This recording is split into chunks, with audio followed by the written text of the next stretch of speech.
mbere na mbere y'umwijima w'ibihe by'ubuhigi n'ubutaratozi, kugera mu bihe byo guconga amabuye n'ubukorikori kw'inyokomuntu, na nyuma cyane y'ibihe by'impinduramatwara y'ubuhinzi, iy'inganda na siyansi. Niba twemera ko turi mu kiragano gishya cyatumye isi iba nk'umudugudu, tukemera ko ubwenge n'ubumenyi ari imbaraga yageza umuntu ku byo yifuza. iyi ni Inkorane TV. Tubamenyesha ibyo mutazi, tukabibutsa ibyo mwibagiwe. Kuri twe ubwenge burarahurwa.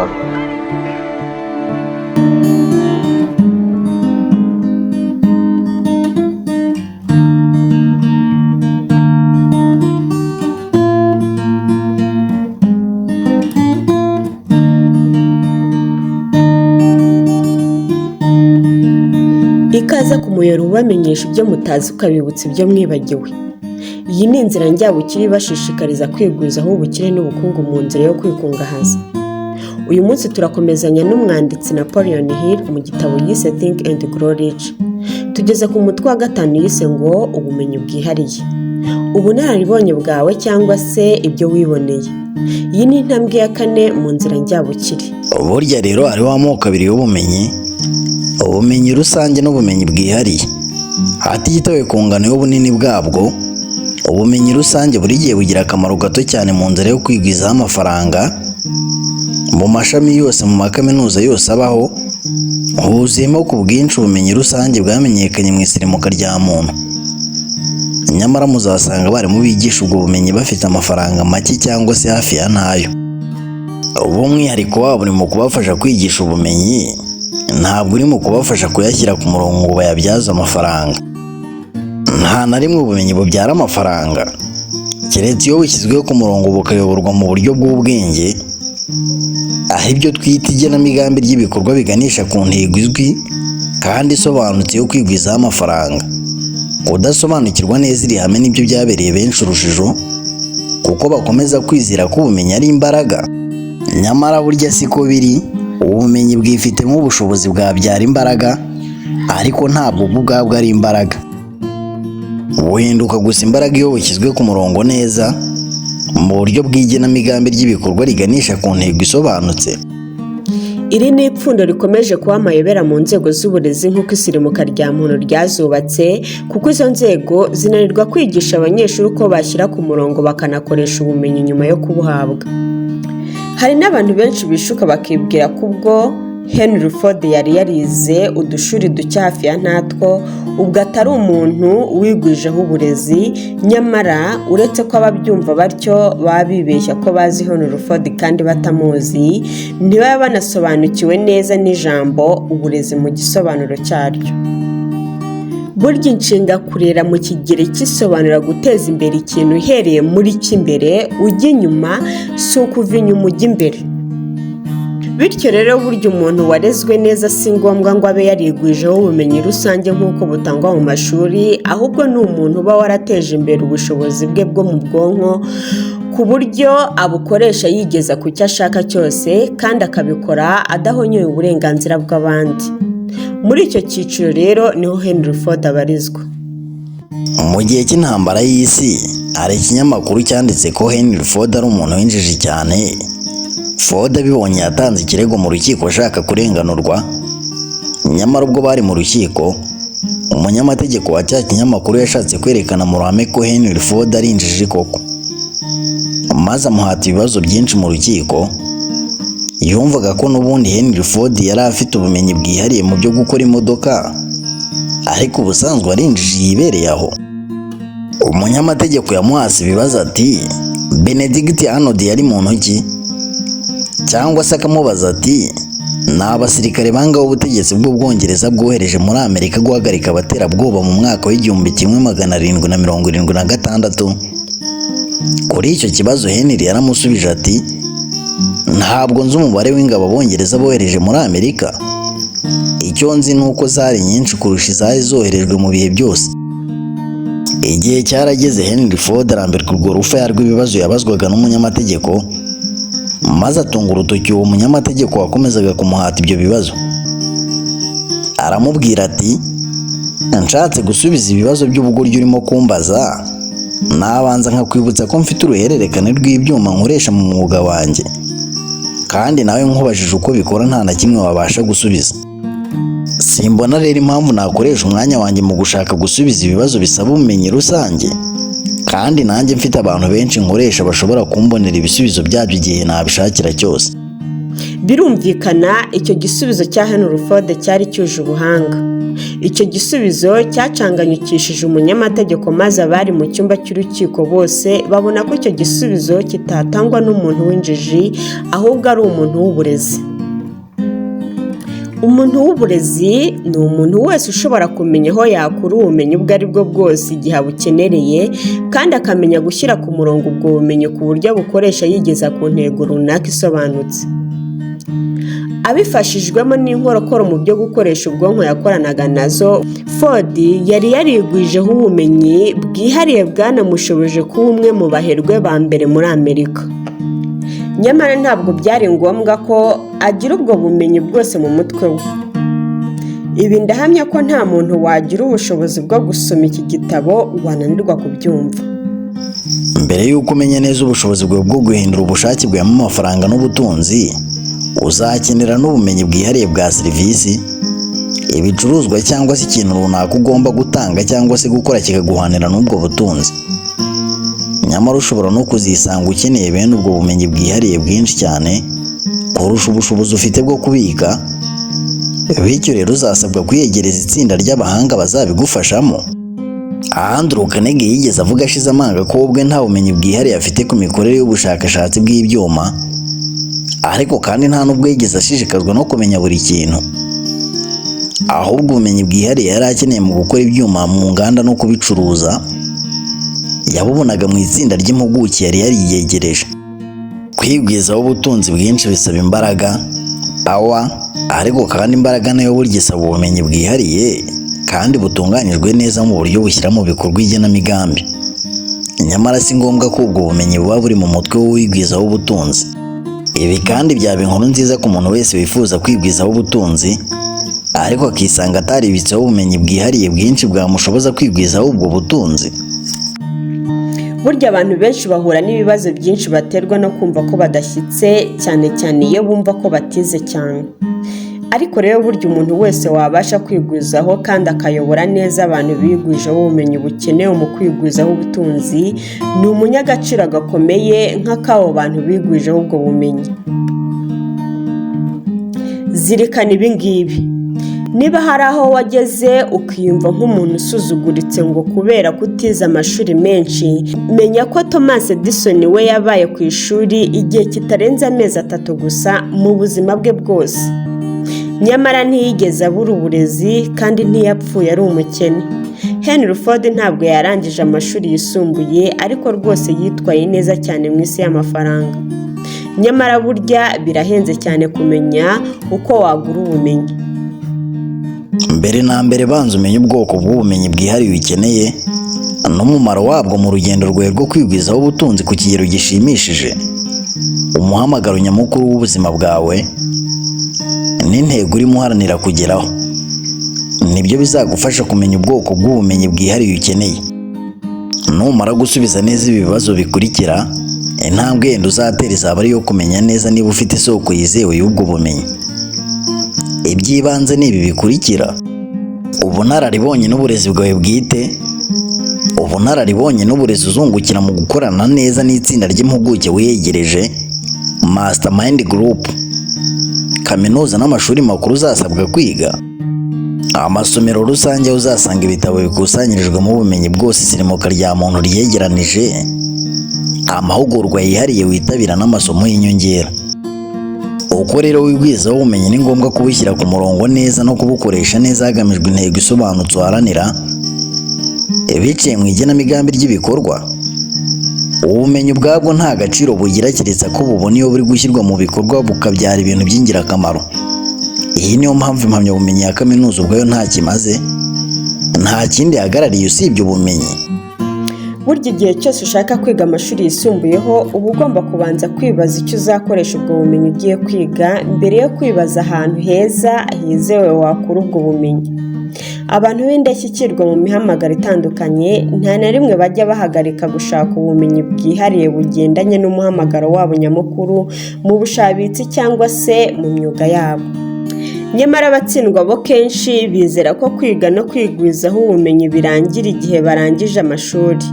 Icyo batamenye ni uko burya amashuri nta kindi akorera abayagana usibye kubereka uburyo bakibikaho ubumenyi bushobora gushyirwa mu bikorwa. Muri iyi si yahindutse nyuma y'igwa ry'ubukungu, burya habayeho impinduka zikomeye cyane mu bikenewe mu burezi. Ibifite agaciro ubu ni ubumenyi bwihariye si ubumenyi rusange. Uku kuri kwashimangiwe na Robert Moore, umunyamabanga washyizweho wa kaminuza ya Columbia. Niyo mpamvu tugiye kurebera hamwe inararibonye zishakwa cyane ku isoko ry'umurimo.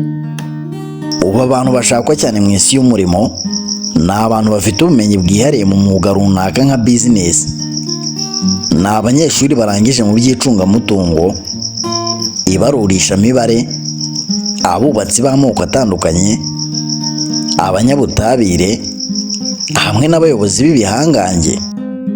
Umuntu witwaye neza ku ishuri agakora neza ku buryo yabashaga kubana no gukorana neza n'abandi bantu batandukanye, kandi agakora ibyo yagombaga gukora byose ku kigero gihagije mu masomo ye, uwo azaba imbere y'abandi. Bene abakubera ubuhanga bwo gukora byinshi bagenda babona amahirwe menshi mu buzima bwabo. Agaragaza ko mu buzima hadakenerwa gusa uburyo watsindaga amasomo gusa. Mr. Moore yagaragaje ko hanarebwa cyane uko ukora ndetse n'uburyo ubana cyangwa se ukorana n'abandi. Umwe mu bayobozi bakomeye mu bigo by'ubucuruzi yigeze yandikira Mr. Moore amubwira ibigendanye n'abarangiza mu mashuri baba bakenewe muri ibyo bigo ati: mbere na mbere dushaka umuntu wakora akazi k'indashyikirwa mu gucunga neza no kuyobora imigendekere y'akazi. Kubw'iyo mpamvu tureba cyane kamere, ubuhanga n'uko umuntu yigaragaza kurusha uko tureba amanota yagize mu ishuri n'aho yize. Iyi menyerezwa mwuga ni ingenzi. Ubwo Mr. Moore yatangaga inama zo kubaka inkorane yimenyereza mwuga mu biro, mu nganda no mu mazu y'ubucuruzi mu bihe abanyeshuri bari mu biruhuko, yavuze ko nyuma y'imyaka 2 cyangwa 3 umwana ari ku ishuri ryisumbuye, buri munyeshuri aba agomba guhitamo isomo mu buryo busobanutse agiye gukurikirana mu hazaza he no kumufasha kwivana mu rugendo amazemo ibihe byo gukurikira ibintu atazi atanazi umuhamagaro wabyo. Amashuri yisumbuye na za kaminuza bikwiriye kumva rwose ko isi y'umurimo isigaye isaba ubumenyi bwihariye, bityo izo nzego z'uburezi zikwiriye gufata inshingano zo gutoza no guha ubuyobozi bw'imenyerezamwuga ku bana bazicamo. Amwe mu masomo meza kandi yizewe y'ubumenyi bwihariye ni amashuri ya nimugoroba aboneka mu mijyi imwe n'imwe ikomeye. Bene ayo mashuri atanga ubumenyi bwihariye ku masomo yose ku muntu uwo ari we wese n'aho yaba ariho hose mu buryo bwisumbuyeho. Kimwe mu byiza bya bene aya masomo ni ukuntu yemerera umuntu kuyiga mu buryo buhindagurika bitewe n'umwanya we. Ikindi cyiza cy'aya masomo umuntu yigira mu rugo ni ukuntu ahabwa ubujyanama uko abushatse. Ikindi kandi ni ikintu utabonera igiciro. Aho waba uri hose ibi byiza byakugeraho. Burya ikintu cyose uhawe utakivunikiye cyangwa ngo ukishyure, akenshi abantu bagifata minenegwe nk'aho kidafite agaciro. Ubanza ari nayo mpamvu twungukira bike cyane mu mahirwe atangaje aboneka mu mashuri ya leta. Imyitwarire umuntu akura muri aya mashuri twishyura ituma ku kigero runaka dutesha agaciro amahirwe menshi twibonera mu mashuri y'ubuntu. Amashuri twishyura rero atuma tuyaha agaciro cyane, kuko bakwishyuza waba watsinze cyangwa se watsinzwe. Ibyo rero bituma buri wese yirinda kubivamo kuko aba yabyishyuriye, ariko iyo aba atabyishyura aba yarabivuyemo kera. Nubwo ibi bitabivuga mu mazina yabyo, ariko ariya mashuri twishyurira aturemamo ikintu cyo gufata icyemezo, gukora ibikorwa n'imyumvire yo kurangiza ibyo watangiye. Ibi nabyigiye mu bunararibonye bwanjye mu myaka 25 ishize. Nahawe kwiga isomo mu byo kwamamaza, ariko nagombaga kuryigira mu rugo. Ubwo nari ndangije amasomo 8 cyangwa 10, nahagaritse kwiga ariko ishuri ryo ntiryahagarika kunyoherereza ibyo ngomba kwishyura kandi bagasisibiranya ko ngomba kwishyura naba nize cyangwa ntize. Nibwo nicaye mbitekerezaho mfata icyemezo cy'uko niba nariyandikishije nshaka kwiga nkaba nkomeza no kubyishyurira, ngomba no kwiyemeza kwiga nshyizeho umwete kugira ngo amafaranga yanjye atazapfa ubusa. Niyumvisemo ko amashuri yubatse uburyo bwayo butuma yunguka, ariko kandi bikanansigira irindi somo ritishyuzwa. Kuba mpatirwa kwishyura byatumye nshyiramo akabaraga ndiga ndarangiza. Nyuma mu buzima nibwo naje kubona ko bene iyo mikorere yangiriye akamaro, kuko byampatiye kwiga ibyo kwamamaza byaje kungirira akamaro kadasanzwe mu buzima. Muri iki gihugu dufite amashuri ya leta afatwa nk'aho ariyo ya mbere ku isi.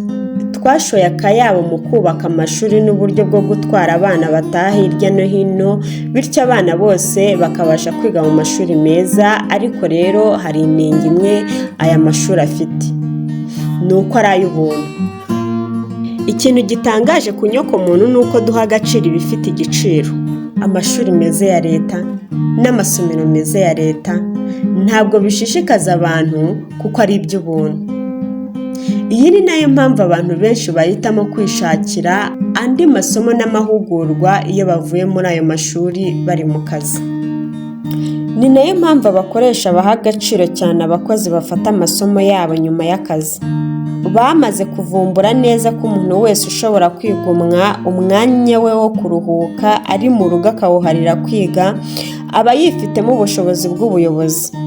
Ibi rero si ikintu cy'impuhwe abo bakoresha baba bagiriye abo bakozi, ahubwo ni uko ari ikiguzi cyiza mu bushabitsi. Abantu dufite intege nke zitabasha kubonerwa umuti. Ni inenge ku rwego mpuzamahanga yo kubura umurava.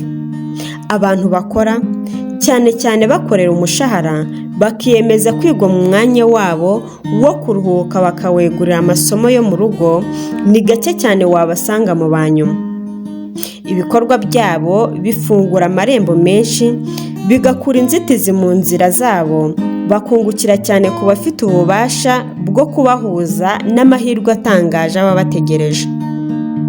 Bene ayo masomo yo mu rugo abera meza cyane abantu barangije amashuri bakajya mu kazi, ariko bakisanga hari ubundi bumenyi bwihariye bakeneye kandi badashobora gusubira ku ishuri. Impinduka mu isi y'ubukungu zabayeho nyuma y'ihirima ry'ubukungu zatumye abantu benshi bisanga bakeneye kubona utuzi tw'inyongera kugira ngo babashe kwibeshaho. Nyamara kuri benshi muri bo kugira ngo bibahire bibasaba inyongera z'ubumenyi bwihariye. Abenshi binabasaba guhindura ibyo bakoraga burundu. Murabizi ko n'umucuruzi afite ibicuruzwa ariko akabona bitari kugurwa, arahindura agakora cyane ibikenewe ku isoko. N'umuntu rero utanga serivisi aba agomba kwibona nk'igicuruzwa mu gihe abona atari kugurwa cyane agahindura. Swart Austin yari yaritoje kuba umwubatsi ndetse aranabikora cyane kugeza igihe cy'igwa ry'ubukungu, ubwo yabonye ko bitakibasha kumuha amafaranga yari akeneye. Yafashe icyemezo cyo guhindura ajya mu mategeko, nyamara ibi byamusabye gusubira ku ishuri yiga amasomo yatumye ahinduka umunyamategeko w'ibigo by'ubucuruzi. Ahatitaye ku igwa ry'ubukungu ritahise rirangira, we yakomeje amasomo ye yararangiza, atsinda ikizamini cya leta, ahita atangiza uburyo bushya bw'imikorere agendeye ku mategeko muri Dallas na Texas, ahindura ubuzima bw'abamugana. Wowe zirikana ko hari n'abo uzumva bavuga bati sinasubira ku ishuri rwose mfite umuryango wo kwitaho, cyangwa se bati sinasubira ku ishuri rwose ndakuze bihagije. Ndakwibutsa ko Mr. Austin yasubiye ku ishuri yararengeje imyaka 40 y'amavuko ndetse yanashinze urugo ubwo yarimo yiga.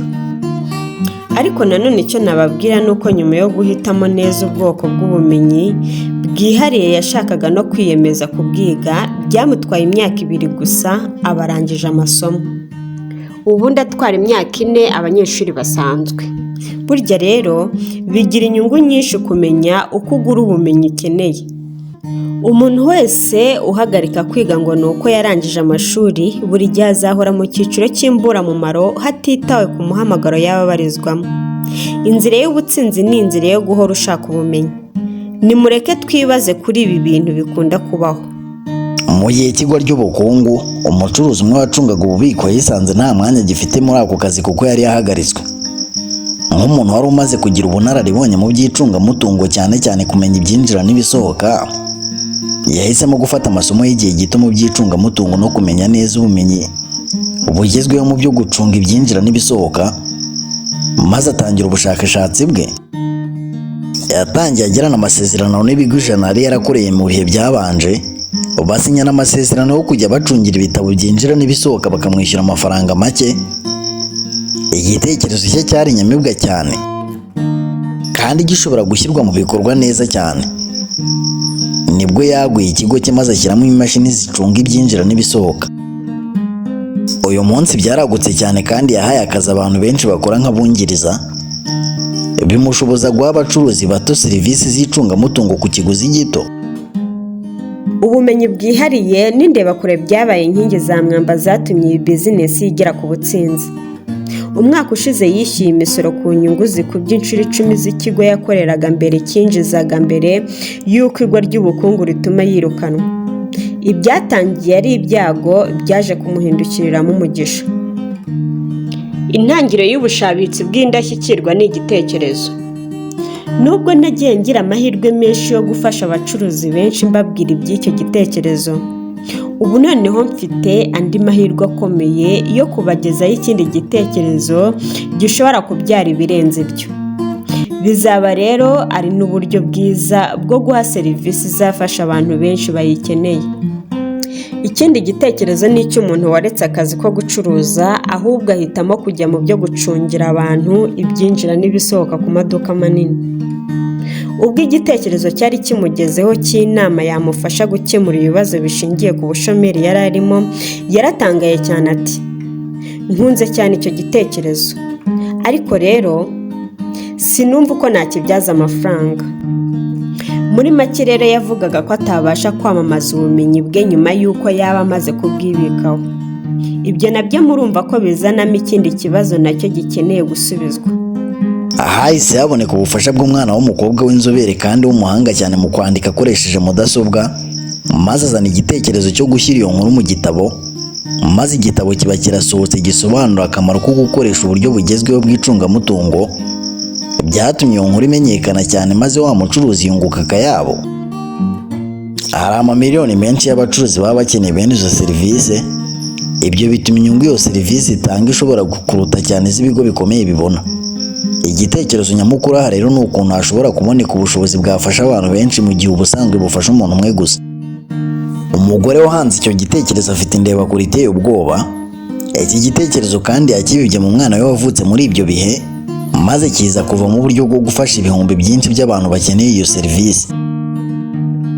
Amaze gutangazwa cyane n'umusaruro yabonye ushingiye ku igenamigambi yakoze ry'uburyo yacuruza serivisi ye, uyu mugore yerekeje umuhate we ku kindi kibazo kimeze nkacyo cy'umuhungu we wari urangije kaminuza ariko atabasha kubona uko acuruza serivisi ye. Igenamigambi yivumburiye ngo rimubere igisubizo ryari rikomeje kuba igisubizo no ku bandi bantu.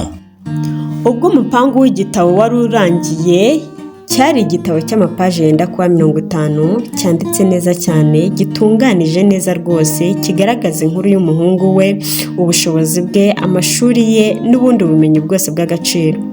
Nanone cyagaragaza umwanya umuhungu we yifuzaga kugeraho n'uburyo azawugeraho. Mu gutegura uwo mugambi w'igitabo byatwaye umwanya munini w'akazi kadasanzwe, nyamara muri icyo gihe uyu mugore yoherezaga umuhungu we ku isomero rusange hafi ya buri munsi ngo ajye gushaka amakuru yuzuye y'uburyo yacuruza serivisi ye. Nanone yamwoherezaga hirya no hino mu bandi bacuruza bene izo serivisi akajya kubabaza no kureba uko bikorwa ngo babone amakuru y'ingenzi kandi y'ibanze yamugeza ku mwanya yashakaga kugeraho. Ubwo byose byari birangiye, igitabo cyarimo ibitekerezo byinshi byiza bigaragaza akamaro ko gukoresha iyo serivisi. Hari uwahita yibaza ati, kuki se umuntu yakwiha akazi kangana gatyo kandi kagoye gatyo ngo agamije kubaka akazi karambye? Igisubizo kiroroshye ariko kandi kiragoye, kubera ko gishobora gukora ku mamiliyoni menshi y'abantu bakora bene izo serivisi bakomeje kugorwa n'ubuzima. Igisubizo ni iki? Gukora akazi keza nta na rimwe biba bibi. umuhate n'umupangu w'uyu mugore wagiriye akamaro umwana we kuko watumye abona akazi yakoreye interview bwa mbere akanishyiriraho umushahara ashaka. Ikindi kinafite agaciro cyane n'ubwo uyu muhungu atatangiriye ku mushahara wo hasi, ahubwo yatangiriye ku mushahara w'abayobozi bakuru. None ngo kuki umuntu yakivuna atya? Ubu se hari ukibyibaza? Birumvikanira igenamigambi bakoze ryatumye umusore azamuka mu ntera ahantu hari kuzamutwara imyaka itari munsi y'10 kugira ngo agere hejuru iyo atangirira hasi. Benshi bamenyera uburyo busanzwe bwo gutangirira hasi umuntu akazamuka buhoro buhoro, ariko rero ibibazo byabwo ni uko benshi cyane mu batangirira hasi batabasha rwose kuzamura agatwe ngo kagere hejuru y'amahirwe yabasha kukabona. Ibyo bituma rero baguma hasi. Bigomba kuzirikanwa kandi ko imiterere yo hasi atari imiterere myiza yo kwifuzwa n'uwo ari we wese. Yifitemo uburyo bwo guhonyora no kuburizamo umuhate wa muntu, birangira rero umuntu ahebeye urwaje kubera ko bimuremamo akamenyero, bikarangira bisenya umuhate wo kuba yagerageza ibishya byamubyarira ibyiza. Iyi rero ni impamvu nziza yo gutangirira byibuze hejuru nk'intambwe imwe cyangwa ebyiri ugana hejuru. Ibyo birema kandi akamenyero ko kureba hirya no hino, gushaka amahirwe no kuyabyaza umusaruro nta gutinya. Dan Harpin ni urugero rwiza rw'ibi. Ubwo yari kuri kaminuza yari umuyobozi w'ikipe y'igihugu yamamaye cyane ya Notre Dame mu mwaka w'1930. Ashobora kuba yari yaratojwe n'umuntu w'indashyikirwa mutoza kutazigera na rimwe yifuza ibiciriritse cyangwa se ngo yitiranye gutsindwa kw'igihe gito no gutsindwa kwa burundu. Ni nka kwa kundi Andrew Carnegie, umuyobozi mu by'inganda, yatoje abahungu be guhora bashyiraho intego nini cyane. Mu buryo bwumvikana, Harpin yasoje amashuri ye mu bihe bibi cyane ubwo ubukungu bwari bwaraguye. Nyuma yo kujarajara hirya no hino, yafashe icyerekezo gishya cyo gucuruza ibyuma bifasha abantu batumva kumva, akabigurisha bakamuhaho make bakurikije ibyo yacuruje. Buri wese yatangira muri bene ako kazi, kandi na Harpin ibyo yari abizi, ariko kuri we byari bihagije ngo afungure amarembo y'amahirwe. Ako kazi yakabayemo igihe kigera ku myaka 2, ndetse kandi yashoboraga no kuzakagumamo akagasaziramo iyo aza kuba atariyubakiye uburyo bugendanye no kutanyurwa nago. Yarabanje yiha intego yo kuba umwungiriza w'umuyobozi mukuru, abigeraho. Ibyo byamukuye mu kivunge cyo hasi bituma agera hejuru aho ashobora kubona amahirwe amusekera, ariko kandi nawe akabaho ashobora kuyaca iryera. Yanditse amateka yo gucuruza ibyuma byinshi cyane ku buryo ikindi kigo cyacuruzaga nk'ibyo cyatangiye kumwibazaho, kibaza umuntu watumye batongera gucuruza kuko yigaruriye isoko ryose. Bamutumyeho akora interview, maze ubwo yari irangiye byarangiye Harpin abaye umuyobozi mukuru w'ishami rimwe ry'icyo kigo. Aha niho yahuriye n'ikigeragezo gikomeye. Icyo gihe Mr. Andrew yamusigiye ikigo, afata urugendo rw'amezi 3 ashaka kureba niba azabasha kuyobora ikigo cyangwa niba atazabishobora. Ntabwo byari kumunanira kuko yari yaratojwe. Yabikoze neza cyane, maze bamugira perezida n'umuyobozi mukuru wa rya shami. N'ubundi uyu ni umwanya abantu benshi bageraho mu myaka 10, we yawugezeho mu mezi 6. Nta wamenya niba Mr. Andrew na Mr. Harpin bafite icyo bapfana, kuko bose bagaragaje ubushobozi bwabuze mu bandi, aribwo bwo kugira indeba kuri idasanzwe. Mr. Andrew akwiriye gushimirwa kuba yarabonye ubushobozi budasanzwe muri Mr. Harpin. Mr. Harpin nawe akwiriye gushimirwa kuba yararebye kure akanga kwizirika ku kazi katamuhesha ibyishimo. Kandi rero iyi niyo nyurabwenge nshaka gushimangira muri uyu mutwe w'iki gitabo, ko tuzamuka tugatumbagira mu bicu cyangwa se tukaguma hasi bitewe n'amahitamo dukora yo kugenga ibyo dushobora kugenga twahisemo kubigenga. Ndashaka nanone gushimangira indi ngingo ivuga ko ari ubutsinzi no gutsindwa byose ari umusaruro w'akamenyero. Sinshidikanya ko Mr. Harpin yabibwemo imyumvire yo guharanira ibihambaye n'umutoza wa Notre Dame. Mukuri byagaragaye ko gusingiza intwari bifite akamaro cyane iyo usingije uwageze ku ntsinzi. Harpin yanyibwiriye ko umutoza we ari we muntu wa mbere w'igihangange mu mateka y'isi.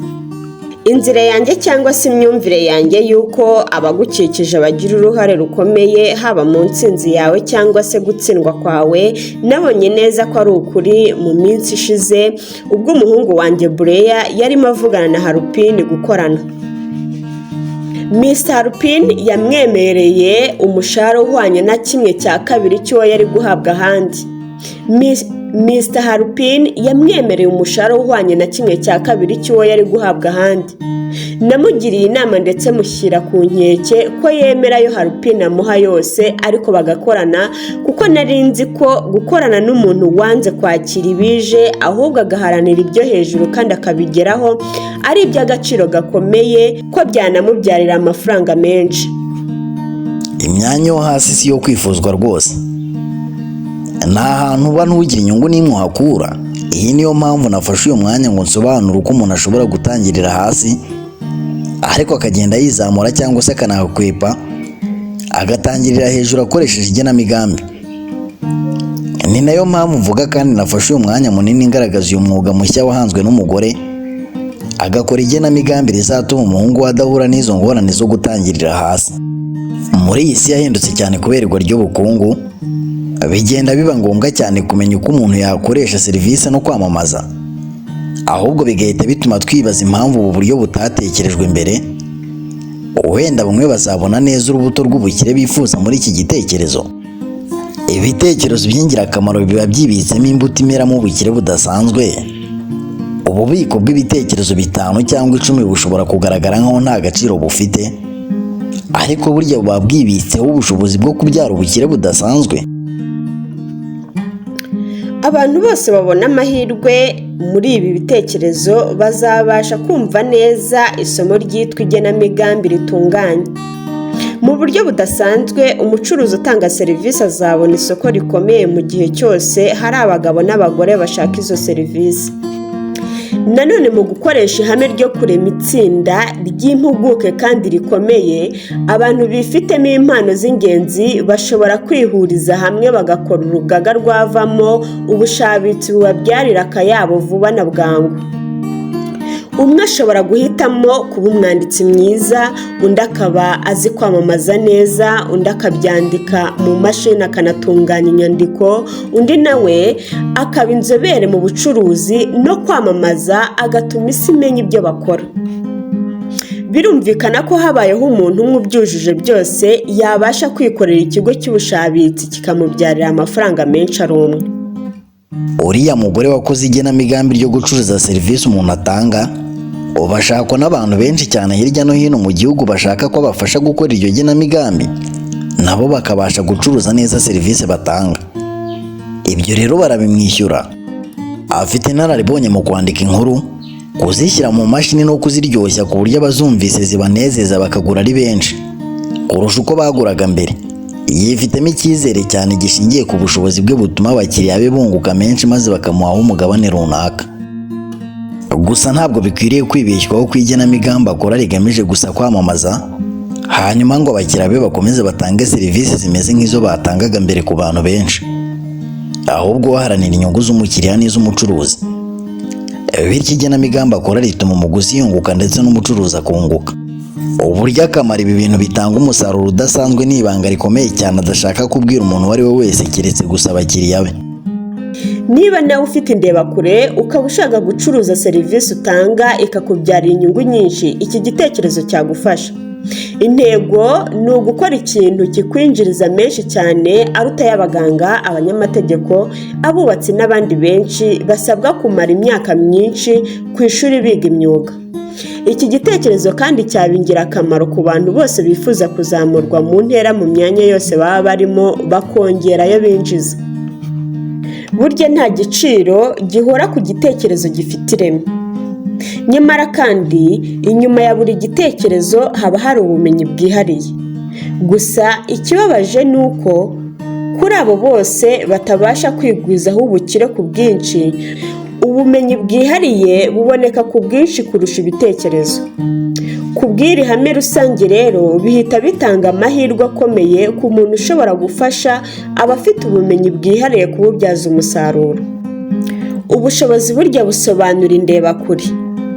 ituma umuntu ahuza ubumenyi bwihariye n'ibitekerezo biciye mu igenamigambi ritunganijwe maze bikabyara ubukire. Niba rero nawe ufite indebakure, uyu mutwe w'iki gitabo uraguhishurira igitekerezo gihagije wakoresha mu nzira yo kwigwizaho ubukire wifuza. Gusa zirikana ko igitekerezo ari cyo nkingi ya mwamba, naho ubumenyi bwihariye bushobora kuboneka muri iyi nguni cyangwa iriya. Aha niho uyu mutwe urangiriye, bityo niho natwe dusoreje iki gice. Tuzahura ubutaha tuganira ku mutwe wa 6.